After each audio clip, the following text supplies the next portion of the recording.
Hello again, everyone, and welcome back to Reddit Aliens. I'm John, and as always, thank you so much for being here. Great topic for you today. Let's do it. What's the most dangerous thing you have ever done? Please remember to like, share, comment, hype, listen, and ask for shoutouts, and subscribe. Night jump with the 82nd Airborne. NODSs went out before the jump. My main parachute didn't deploy, and there I was free-falling for what felt like forever, not knowing how my body was positioned to pull my emergency. So I told myself, Mom and Dad, I'm sorry. I pulled my emergency. It became tangled a little bit, but I was able to wrestle myself free before hitting the ground. 2 ruptured discs, nerve damage in my knee, ankles, hip, concussion, and dislocated shoulder. And 3 years to fight the VA on, not service-related. Firefighter. I was inside a laundromat that was on fire, and a ceiling full of dryer vents collapsed on me. Imagine being covered in red-hot springs and burning wood. That was pretty concerning for a while. Lucky I had a good crew. Flipped while whitewater rafting and got my head stuck under a rock under the water because of the helmet. My dad eventually grabbed my legs and pulled me out. My life flashed before my eyes, and I almost drowned. I knowingly penetrated a shipwreck on less than a quarter of my air supply while scuba diving. Our dive master didn't clarify my danger signal and signaled me with the OK, so I thought it was going to be a very quick tour, and I was being overly anxious. I ran out of air in the control deck by myself and had to swim a mud-occluded hallway to find him in the main hold of the ship so I could buddy breathe on our ascent. We had to do a 5-minute decompression at 5 meters, and I had to watch his bar drop as we both drank from his tanks. I wasn't scared going in, but I had to work really hard to take calm breaths for the whole ascent out of the wreck. Very stupid on my part to not listen to my own training and surface before penetration. Played with my dad's guns as teenagers. This was in the early 90s. My parents went out of town and about 5 of us took some of my dad's guns to a field. Not to fire them, just took them there for I don't know what reason. A friend was walking with one in his hands and shot himself above the front side of his ankle. Went out the right side of his foot. It was at 22. We all freaked out, carried him, went back to my house, wrapped him up and gave him Tylenol. None of our parents ever found out. Freaking idiots. Work offshore and do things I would not have done if it wasn't for work. I've been in a lot of life-threatening situations and didn't think twice to do it because it was part of my job. I finally realized this after an incident with 2 of my coworkers died and the bodies were never recovered. When I was 19, I went to a party with 3 girlfriends and 2 guys that were friends with one of the girls. One of the guys drove us there from South Brooklyn to Midtown Manhattan. This guy drove 100 miles per hour on the Belt Parkway and BQE, cutting up traffic inches away from other cars. I've never experienced anything like that. The pit I had in my stomach was literally screaming at me that I was going to die. My dumbass 19-year-old self just sat there and accepted my fate. Somehow we made it. I don't know how or why we didn't crash. The way he was driving was like something you'd see in a viral YouTube driving video straight out of Russia. I found an excuse to leave early and took a yellow cab home with one of the other girls. Uber wasn't as big then. That was the most cozy and comfy $100 I ever spent. I'm 29 now and realize how stupid, dangerous, reckless, and just pure evil that kind of driving is. A friend managed a restaurant and one of his employees went to prison. He knew the employee had a bunch of dogs and lived alone. None of the employee's friends or family would take care of the dogs in his absence. I was a naive, idealistic 20-something female who did a lot of animal rescue and wanted to save the dogs from starvation. So I got the address and went.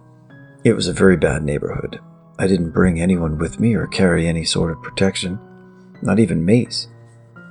There were a bunch of barking pit bulls in a fenced area behind his house, and this area was only accessible from inside the house. So I climbed on top of a trash can and hopped the fence to feed and water them. I did this every night for a couple of weeks until a family member stepped in and took the dogs. In retrospect, this could have ended very badly. My brother and I went skydiving together. The training was maybe 20 minutes. We jumped from something like 13,500 feet, and the plane was so crappy, I would have rather jumped than trusted it to successfully land. Great memory. When I, female, was in my early 20s, I was walking home from work and got in a car with 5 random guys in a convertible.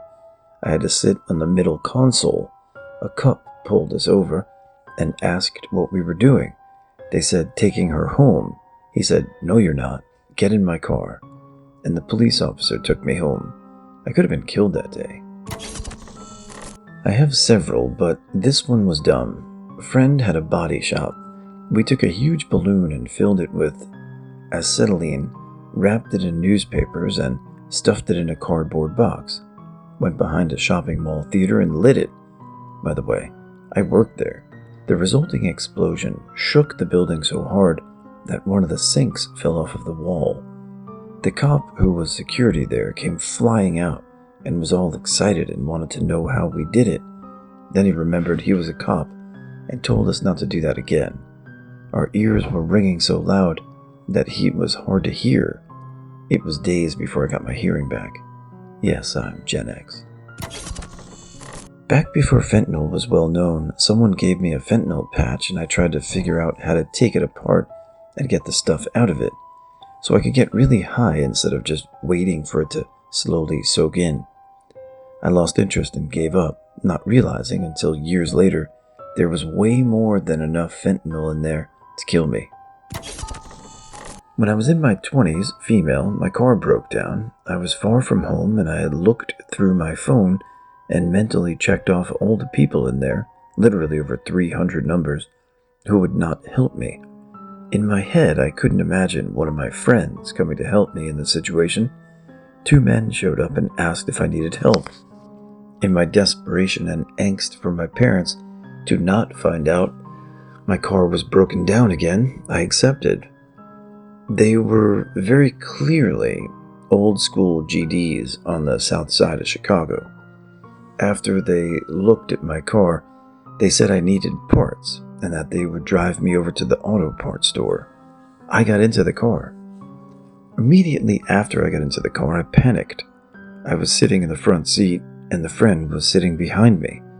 I didn't let on that I was extremely anxious or that I knew I had made a mistake. I just kept my fingers on the door handle and hoped for the best. They took me to the auto parts store.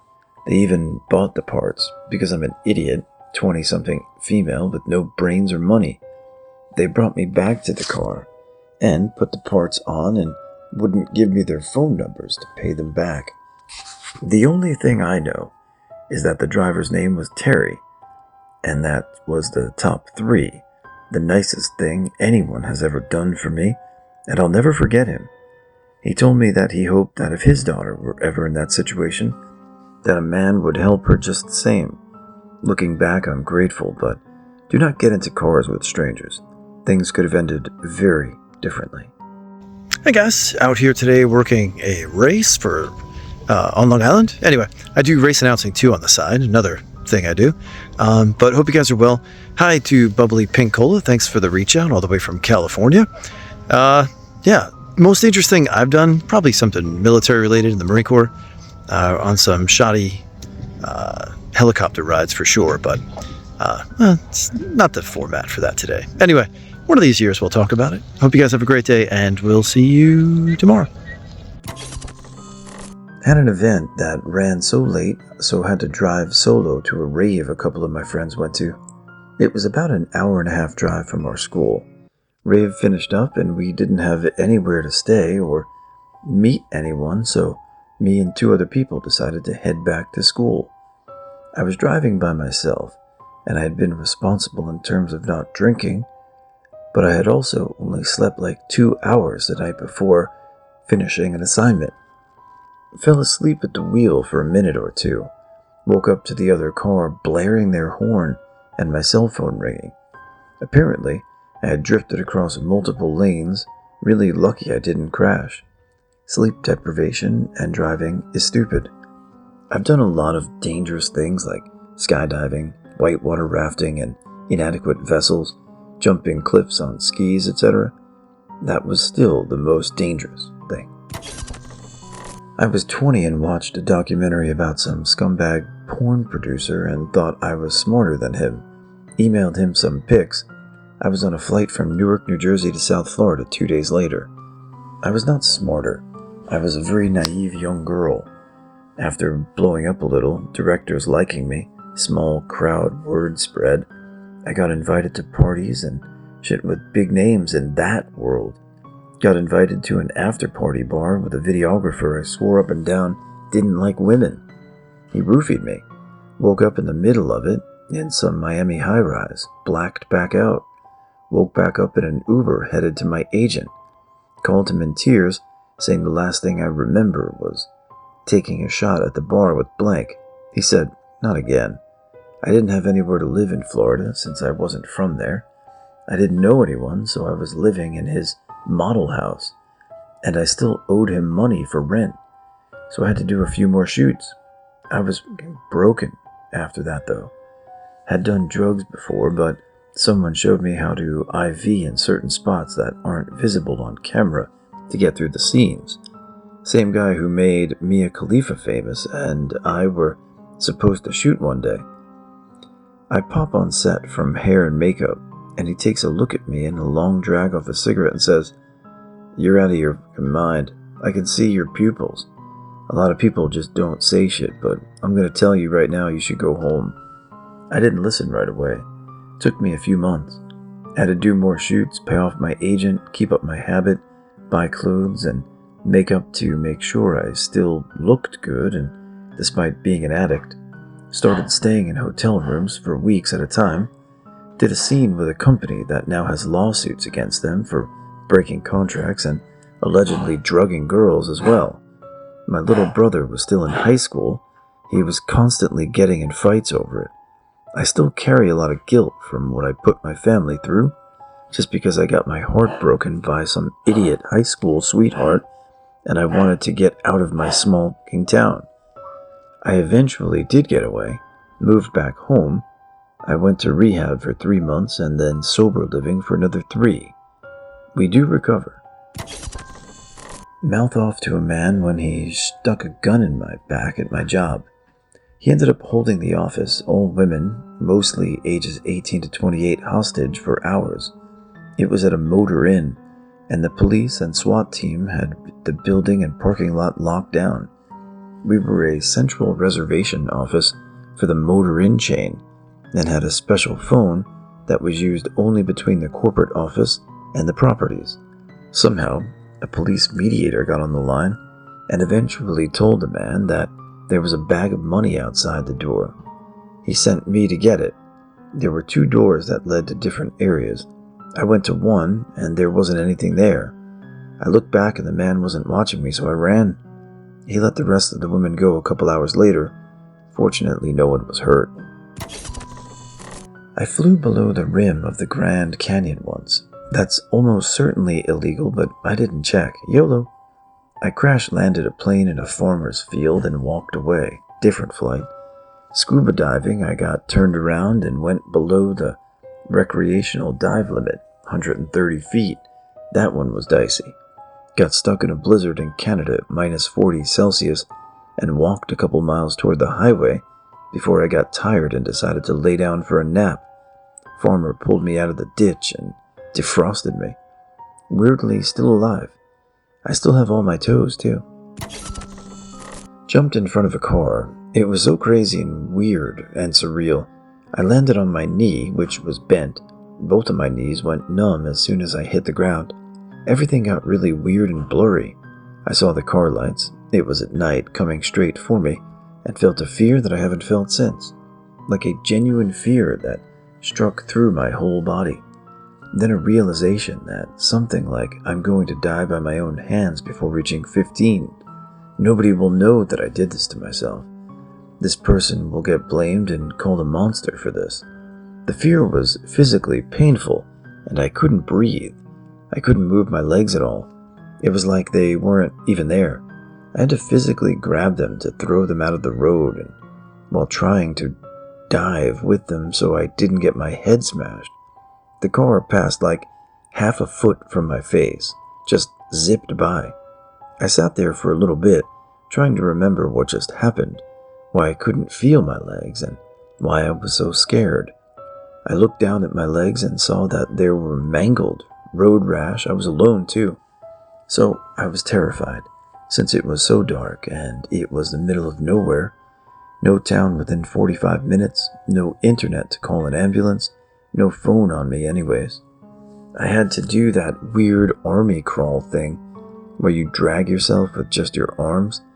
I dragged myself like 15 feet up a hill, back to the house, up the stairs, and I sat on the porch for a while.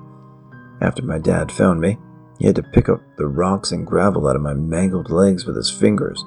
Hardcore hillbilly, farmer with no tweezers. I didn't feel the pain until the next day.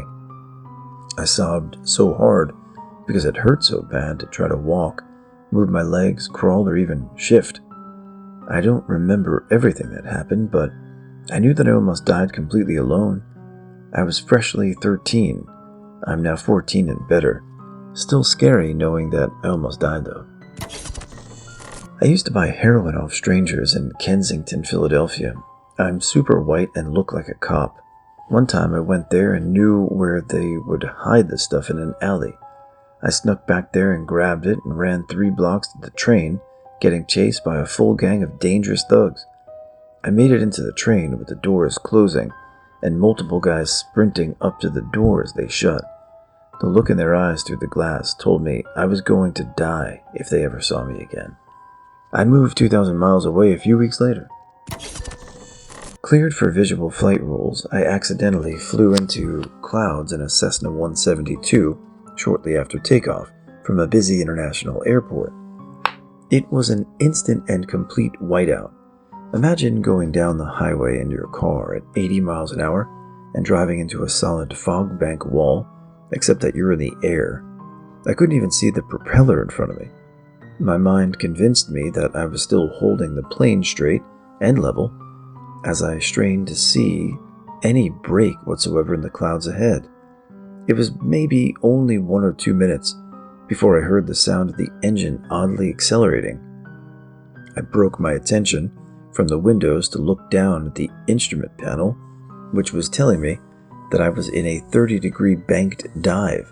Despite no formal IFR training, I forced myself to trust the instruments instead of what my head and body were telling me, and managed to bring the wings back to level. Just as the tower was calling me to ask if everything was okay up there, I spotted a hole in the clouds and the color of lush green fields below. I pointed the plane toward it and popped right out. Shaken, I requested clearance to land, making for a very short trip. I learned a valuable lesson about weather flying.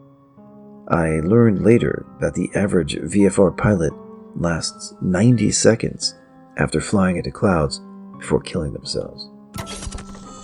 I have bipolar 1 disorder. I had a manic episode where I was 13 and ran away and hitchhiked with no phone.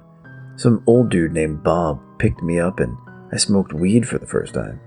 He dropped me off at the casino because that's where he was on his way to, and I went missing for 3 days and was sleeping at the bus stop, telling people I was homeless so they'd buy me food, and finally called my mom after 3 days, having no idea anything was wrong because I wanted to go home and play video games.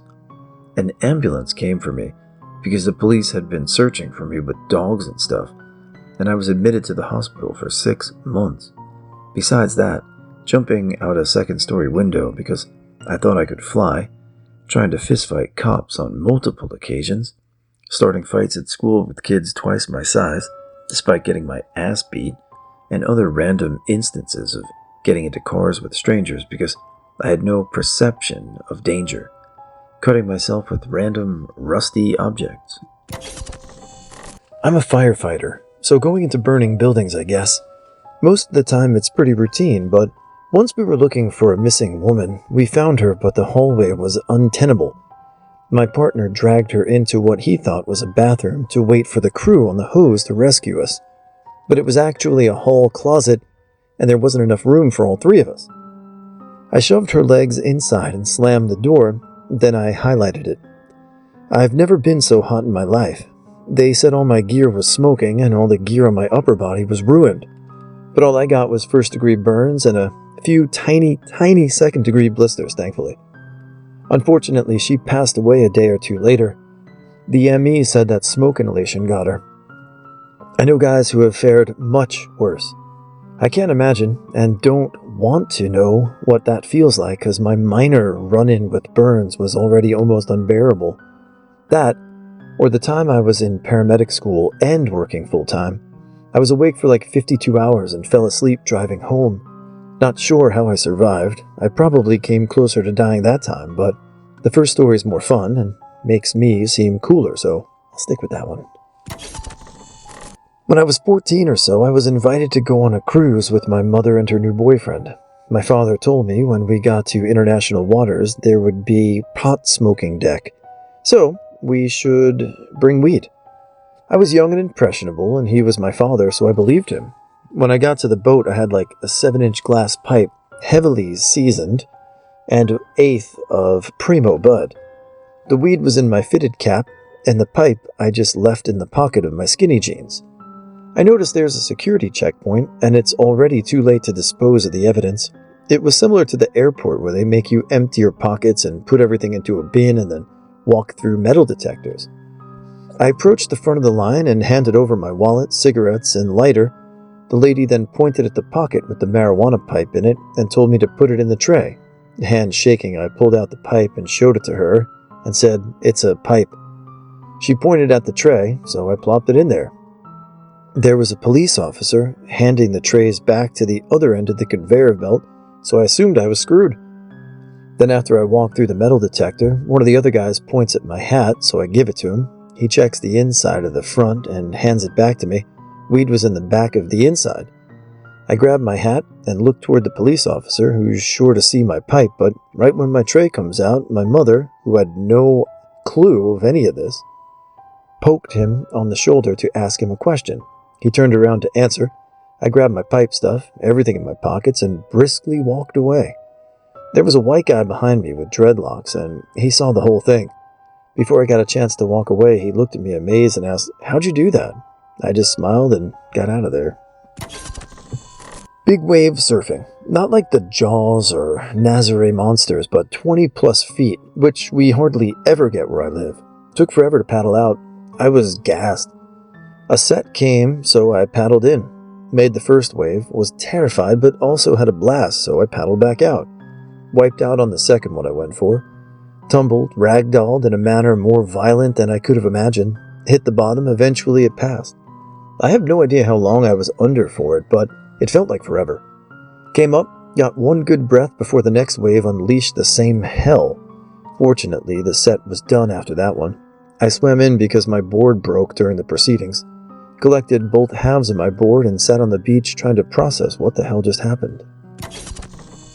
I was at a barbecue on a friend's farm one Memorial Day.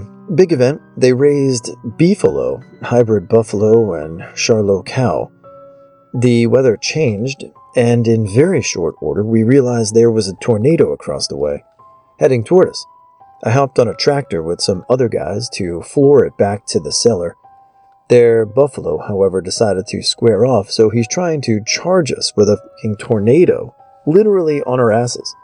Fortunately, one of the other guys realized this, came back around and tried to T-bone him with a pickup truck. Stupid buffalo was unhurt. Barely made it indoors by the time we got it. Their house was okay, but coop and part of the barn were flattened. As a 14-year-old driving without a license with my friend in the parents' borrowed car crossing over a double yellow line at high speed in heavy traffic to needlessly pass someone who probably soiled themselves, succeeded in passing the car, just narrowly avoiding a head-on collision with collateral damage inevitable in every direction. Years later, shotgun with my same friend, recently now a licensed driver on the interstate at night, topping out his car at 129 miles per hour when a deer jumped directly in front of us. He took the car sideways onto the shoulder, narrowly avoiding the deer, then pulling the car back straight before flipping. Inexcusable stupidity versus dumb luck. Thank goodness for dumb luck, as I marvel now at my wife of 40 plus years and our 2 kids.